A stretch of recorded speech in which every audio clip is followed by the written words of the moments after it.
চলেন আমরা মামারা কিছু প্রশ্ন করি। মামা ভালো আছেন? জি। আপনারা কিছু প্রশ্ন করি, যদি কিছু মনে না করেন। কোন? ধরুন আপনি আর আমি এক জঙ্গলে আছি, হুম। আমার একটা আপেল পাইছি, দুজনে মিল্লা পাইছি মাটির মধ্যে, কেটা খাইবো? আন্নে পাইছো না নেই খাইনি? দুজনে মিল্লা পাইছি, কেটা খাইবো? এখন আমনে খাই লাইন। আমি কেটাম। হুম। আচ্ছা ধরুন আটটাছি সামনে একটা পানির ঝর্ণা পাইছি, পানি যে কোনো একজনে খাইতে পারবো, কেটা খাইবো? আপেলটা আন্নে খাইছুন, পানিটাও আমনে খাই লাইন। আমি কেটাম। আচ্ছা সামনে যাইতেছে এটা এক মুসি, মানে এই আবার যেই সে মুসি না, এসে গোয়া সেলাই করে শুধু, যে কোনো একজনে গোয়া সেলাই করবো, কাটা সেলাই করবো। কারণটা আমনে খাইছুন, গোয়াটাও আমনে সেলাই করবো। আমি সেলাই করতাম, বুঝলেন যে আমরা সেলাইবো।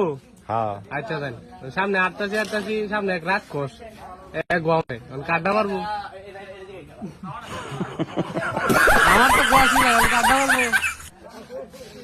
খালি তো আমি।